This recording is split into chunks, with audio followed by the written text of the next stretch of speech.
महासागरीय जलधाराएं। देखिए ये जलधाराएं हमारे लिए काफी इंपॉर्टेंट है। क्यों है? क्योंकि हमारा जो कोई भी टीचिंग एग्जाम होता है तो वहां हमसे डायरेक्ट क्वेश्चन पूछा जाता है कि ये जो जलधारा है किस महासागर में प्रवाहित होती है।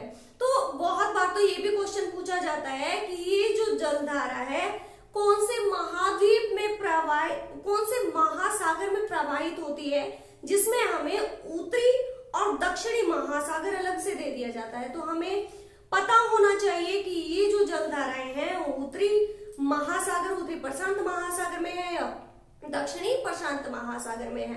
तो इसी को आगे मैं क्लियर करवाते हुए आज करेंगे हिंद महासागरीय जलधाराएं। तो देखिए हमारा जो हिंद महासागर है इसका जो हवाओं का जो पैटर्न है, जो हवाओं की दिशा है, जलधाराओं की जो दिशा है वो बाकी जो हमारे दो महासागर हैं उनसे कुछ विपरीत है। तो यहाँ पे चलिए हम स्टार्ट करते हैं दक्षिणी हिंद महासागरीय जलधाराओं से। तो जो हमारा दक्षिणी हिंद महासागर है इसमें भी विषुवत रेखा के साथ साथ, ये हमारे 0 डिग्री है, 0 डिग्री रेखा को ही भूमध्य रेखा कहते हैं या इसी को ही विषुवत रेखा कहते हैं। तो विषुवत रेखा के साथ साथ यहाँ पूर्व से पश्चिम की तरफ एक जलधारा प्रवाहित होती है जिसको कहते हैं दक्षिणी विषुवत रेखीय जलधारा। विषुवत रेखीय जलधारा। अब इसको विषुवत रेखीय जलधारा क्यों कहा? क्योंकि ये विषुवत रेखा के साथ साथ प्रवाहित होती है, इसलिए इसको विषुवत रेखीय जलधारा कहा। अब ये जो जलधारा है ये अपने आगे चलने पर अपने दक्षिण की तरफ मुड़ जाती है और दक्षिण की तरफ मुड़ने पर देखिए यहां से जब ये दक्षिण की तरफ मुड़ेगी तो हमारा यहाँ पे मेडागास्कर द्वीप है। कौन सा द्वीप है? मेडागास्कर। मेडागास्कर द्वीप है और यहाँ पे हमारा है मोजाम्बिक, जो अफ्रीका, ये हमारा अफ्रीका है। अफ्रीका का एक देश है यहाँ पे मोजाम्बिक। अब देखिए ये जो मेडागास्कर है, मेडागास्कर क्योंकि एक द्वीप के रूप में द्वीप है, स्थलीय भाग है, महासागरीय धाराएं हैं तो महासागरों में प्रवाहित होगी। बीच में अगर कोई द्वीप आता है तो वो एक अवरोध का काम करता है और यहाँ पे ये जो हवाएं हैं वो दो भागों में बढ़ जाती हैं, जो धाराएं हैं वो दो भागों में बढ़ जाती है और एक भाग जो मेडागास्कर है, मेडागास्कर के पूर्व की तरफ से प्रवाहित होने लग जाता है और जो दूसरा भाग है वो मेडागास्कर के पश्चिमी की तरफ प्रवाहित होने लगता है। तो ये जो पूर्व की तरफ जो ये भाग है, जो शाखा है इसकी बटी है, किसकी? दक्षिणी विषुवत रेखीय जलधारा की, ये है हमारी मेडागास्कर की जलधारा। मेडागास्कर की जलधारा क्यों? क्योंकि ये मेडागास्कर के साथ साथ प्रवाहित होती है और इसकी एक धारा यहाँ पे मोजाम्बिक मतलब मेडागास्कर के पश्चिम की तरफ प्रवाहित होती है, क्योंकि मोजाम्बिक के बिल्कुल पास से प्रवाहित होती है तो इसको बोलते हैं मोजाम्बिक की धारा। किसकी धारा? मोजाम्बिक की धारा। अब देखिए ये जो धारा है आगे चलकर इकट्ठी हो जाती है, एक रूप में प्रवाहित होने लग जाती है। ये जो जलधारा है जब ये दोनों जलधाराएं मिल जाती हैं तो इसको बोलते हैं अगुलहास की जलधारा। अगुलहास की जलधारा। देखिए हमारा सबसे बड़ा कंफ्यूजन क्या होता है, हम ये सोचते हैं कि हमारे सामने दो जलधाराएं दे देते हैं, एक दे देते हैं अगुलहास की जलधारा और दूसरी दे देते हैं बैंगवाला की जलधारा। तो हमें पता होना चाहिए अगुलहास की जो जलधारा है वो हिंद महासागर में प्रवाहित होती है, जबकि बैंगवाला की जो जलधारा है वो अटलांटिक महासागर में प्रवाहित होती है। तो हमें इसका पता होना चाहिए कि ये कौन कौन से महाद्वीप में महासागर में प्रवाहित होती है। अब ये जो अगुलहास की जलधारा है ये कैसी जलधारा है? एक गर्म जलधारा है। अब तक जितनी भी जलधाराएं मैंने दक्षिणी हिंद महासागर की कराई है सारी की सारी कैसी है? गर्म जलधाराएं है। मैं लास्ट क्लास में भी आपको बताया था और अब फिर से बता रही हूँ कि जितनी भी जलधाराएं ध्रुवों से दक्षिण की तरफ मतलब भूमध्य रेखा की तरफ प्रवाहित होंगी, सारी की सारी जलधाराएं ठंडी होंगी और यहाँ से भी दक्षिणी ध्रुव से जो भूमध्य रेखा की तरफ प्रवाहित होगी वो सारी की सारी ठंडी होंगी, जबकि भूमध्य रेखा से ध्रुवों की तरफ जितनी भी जलधाराएं चलेंगी सारी की सारी गर्म होगी और गर्म जल का प्रवाह आगे करेंगी। अब देखिए यहाँ पे ये जो विषुवत रेखीय जलधारा है, क्योंकि यहाँ पे टेम्परेचर बहुत ज्यादा होता है, सन की जो लाइट है वो डायरेक्ट पड़ती है, तो यहाँ पे जो टेम्परेचर बहुत ज्यादा होता है और यहाँ पे जो जलधाराएं प्रवाहित होती है वो गर्म जलधाराएं होती है। अब यही जलधारा है, इसी जलधारा का आगे उभरा हुआ भाग है, यही आगे चलती है, तो ये भी कैसी होंगी, गर्म होंगी, क्योंकि ये भूमध्य रेखा से नीचे की तरफ आ रही है। तो ये यहाँ तक जितनी भी जलधाराएं मैंने की सारी की सारी गर्म जलधाराएं हैं। जैसा कि लास्ट जो मैंने महासागर करवाया प्रशांत महासागर, तो उसमें मैंने बताया था कि दक्षिण की तरफ एक प्रवाह चलता है जिसको बोलते हैं पछुआ पवन प्रवाह। अब ये जो पछुआ पवन प्रवाह है, क्योंकि 40 डिग्री अक्षांश के आसपास प्रवाहित होती है, तो इसको गरजता चालीसा कहा जाता है। और ये एक ठंडा पवन प्रवाह होता है, क्योंकि ये कहां पे प्रवाहित हो रहा है, क्योंकि ये जो प्रवाह है ये हमारा ठंडे एरियाज में हो रहा है, तो ये एक ठंडी जलधारा होती है। अब ये जलधारा जो है यहाँ पे जाने के बाद ऑस्ट्रेलिया के पूर्व की तरफ, पश्चिम की तरफ उत्तर में प्रवाहित होने लग जाती है। यहां से ये उत्तर की तरफ चलने लग जाती है, क्योंकि देखिए ये हमारा ऑस्ट्रेलिया है, ये हमारा है ऑस्ट्रेलिया। अब ये प्रवाहित कहां से हो रही है, ऑस्ट्रेलिया के पश्चिम की तरफ से। अब ऑस्ट्रेलिया के पश्चिम की तरफ से ये प्रवाहित हो रही है, तो ये जो जलधारा है इनको बोला गया पश्चिमी ऑस्ट्रेलिया की जलधारा। पश्चिमी ऑस्ट्रेलिया की जलधारा, जो कि एक ठंडी जलधारा है। देखिए अगर आपके एग्जाम में क्वेश्चन आता है कि पश्चिमी ऑस्ट्रेलिया की जो जलधारा है वो कैसी जलधारा है, एक ठंडी जलधारा है, जबकि पूर्वी ऑस्ट्रेलिया से जो धारा प्रवाहित होती है वो एक गर्म जलधारा है। क्योंकि प्रशांत महासागर जब मैंने कराया तो यहाँ से जो है भूमध्य रेखा के साथ साथ हवा प्रवाहित होती है और ये नीचे की तरफ आती है, तो ऑस्ट्रेलिया के साथ साथ प्रवाहित होती है, क्योंकि भूमध्य रेखा से नीचे की तरफ आती है, तो एक गर्म जलधारा है।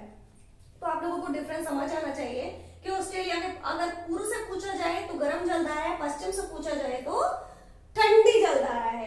पूर्व की तरफ जो जलधारा प्रवाहित होती है प्रशांत महासागर, दक्षिणी प्रशांत महासागर में प्रवाहित होती है, और जो पश्चिमी ऑस्ट्रेलिया की जलधारा है ये दक्षिणी हिंद महासागर में प्रवाहित होती है। ये थी हमारी दक्षिणी हिंद महासागर ये जलधाराएं।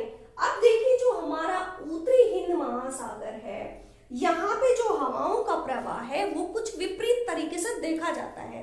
तो जो हमारी उत्तर की तरफ जो पवन प्रवाह होता है ये सर्दियों में और ग्रीष्म ऋतु में अलग अलग होता है। तो सर्दी का जो काल आता है, सर्दियां जब आती है तो क्या होता है, जो हवाएं हैं वो स्थल से जल की तरफ प्रवाहित होने लग जाती है, और ये जो पवन प्रवाह है, इसको जो जलधारा प्रवाह है इसको बोलते हैं उत्तर पूर्वी मॉनसूनी धारा।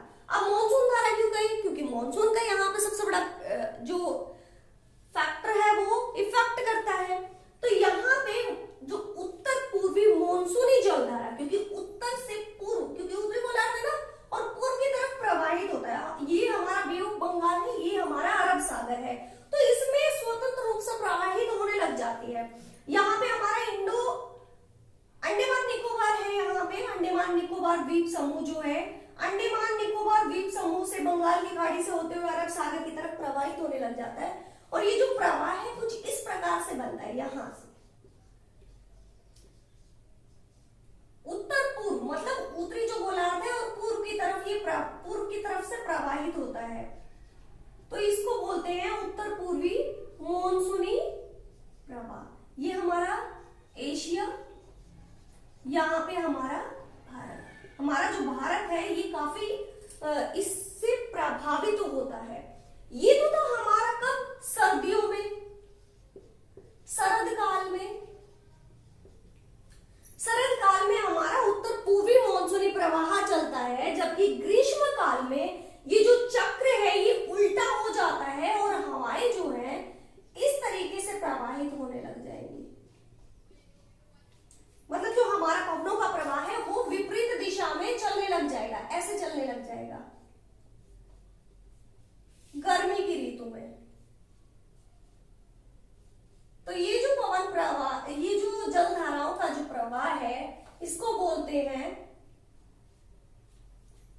दक्षिण पश्चिम मॉनसून प्रवाह, दक्षिण पश्चिम मॉनसून प्रवाह। देखिए दक्षिण पश्चिम मतलब दक्षिण से पश्चिम की तरफ, ये दक्षिण से पश्चिम की तरफ प्रवाहित हो रहा है, तो इसको क्या बोलते हैं, दक्षिण से पश्चिम से आगे की तरफ बढ़ रहा है, तो इसको बोलते हैं दक्षिण पश्चिम मानसूनी प्रवाह, जो कि गर्मियों में प्रवाहित होता है। ये हमारा है शरद काल में प्रवाहित होता है, क्योंकि पूर्व से पश्चिम की तरफ प्रवाह चलता है, तो इसको बोलते हैं उत्तर पूर्वी मॉनसून धारा। तो ये थी हमारी हिंद महासागरीय जलधारा, कोई ज्यादा बड़ा टॉपिक नहीं है, बहुत इजी है। तो ये इसके बाद हम देखते हैं हिंद महासागरीय जलधाराएं, लगभग सभी महाद्वीपों की हमारी जो जलधाराएं हैं, महासागरों की जो जलधारा है वो हमने कर ली है। तो इसके बाद हम देखते हैं जो ये जलधाराएं हैं इसका इफेक्ट किस पर पड़ता है और क्या इफेक्ट इसका पड़ता है। तो देखिए हमारी जितनी भी जलधाराएं हैं इसका किसी न किसी तरह से हमारे जो महाद्वीप है इन पर इफेक्ट पड़ता है। तो क्या क्या इफेक्ट पड़ता है, सबसे पहले तो देखिए हमने बात की थी गर्म जलधाराएं और ठंडी जलधाराएं। तो जितनी भी गर्म जलधाराएं हैं वो भूमध्य रेखा से प्रवाहित होती है, गर्म होती है। तो गर्म होती है तो जो महाद्वीप है, महाद्वीपों के जो ठंडे महाद्वीप है, ठंडे महाद्वीपों को प्रभावित करती है। जैसे देखिए हमारा जो यूरोप है, जो हमारी गल्फ स्ट्रीम की जो जलधारा है, यहाँ पे इसको मैं साफ कर देती हूँ एक बार।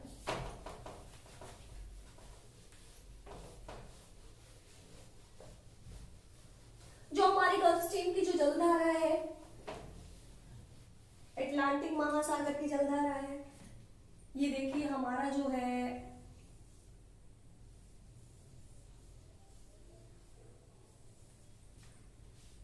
और यहां पे हमारा है क्या,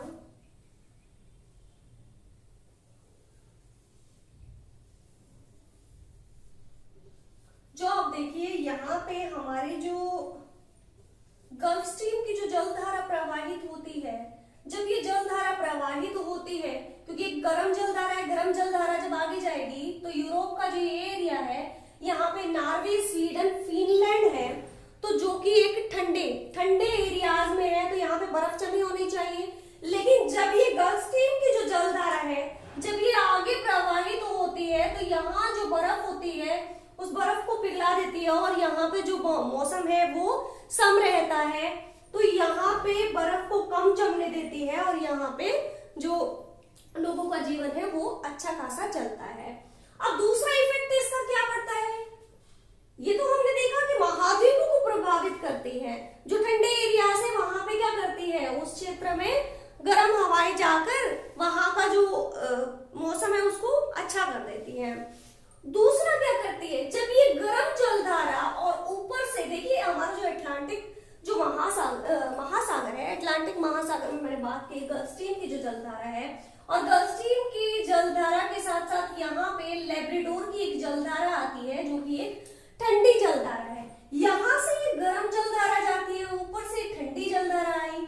गल्फ स्ट्रीम और लेब्राडोर की जब जलधारा मिलती है, जब जो दो जलधाराएं ठंडी और गर्म जलधारा मिलती है, तो यहाँ पे कोहरे का निर्माण करती है, जो कि जलयानों के लिए काफी क्या होता है, हानिकारक होता है और जलयानों को आगे चलने में दिक्कत आती है। और इसका एक इफेक्ट ये भी पड़ता है, जब दो जलधाराएं, विपरीत जलधाराएं, ठंडी और गर्म जलधारा जब मिलती हैं, तो यहाँ पे मछलियों के लिए जो भोजन होता है, कौन सा, प्लवक, तो यहाँ पे प्लैंकटन या प्लवक का निर्माण करती है, जो कि मछलियों के लिए भोजन के रूप में काम आता है, और यहाँ पे मछली उत्पादन जो है सर्वाधिक होता है।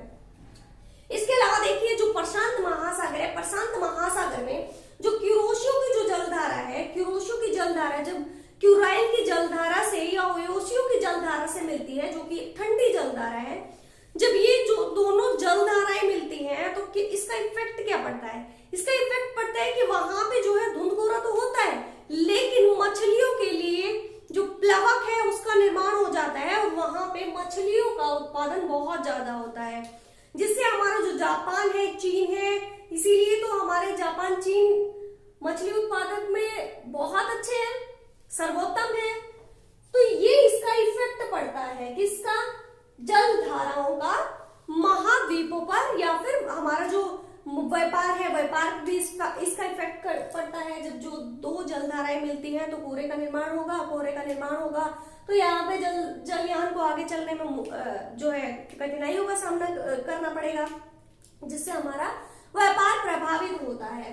और दूसरा जो हमने देखा, मत्स्य उत्पादन के लिए काफी इंपॉर्टेंट है और हमारे जो मौसम है, मौसम को भी प्रभावित करता है। जैसे हमारी जो जलधाराएं हैं, जिस महाद्वीप के साथ साथ तटीय क्षेत्र के साथ प्रवाहित होगी, वहां के जो मौसम है उसको प्रभावित कर लेगी। इसका एक एग्जाम्पल हमने देखा था एल नीनो का। एल नीनो क्या है, एल नीनो जो है हमारा जो दक्षिणी जो अमेरिका है, दक्षिण अमेरिका जो पश्चिमी भाग है, यहाँ पे बहुत ज्यादा वृष्टि करती है। वृष्टि करने से क्या होता है, यहाँ पे बहुत यहाँ के टेम्परेचर को प्रभावित करती है और यहाँ पे जो मछलियां हैं, मछलियों का काफी मात्रा में यहाँ पे मृत्यु हो जाती है, जिससे हमारा क्या मत्स्य उद्योग को काफी हानि होती है। इसीलिए वहां के लोग कहते हैं कि हे भगवान हमें वर्षा तो दीजिए लेकिन एल नीनो से बचाइए, जिसका जो देखिए इसका इफेक्ट हमारे भारत पे भी पड़ता है। हमारे भारत में उस स्थिति में क्या होगा, सूखा पड़ता है।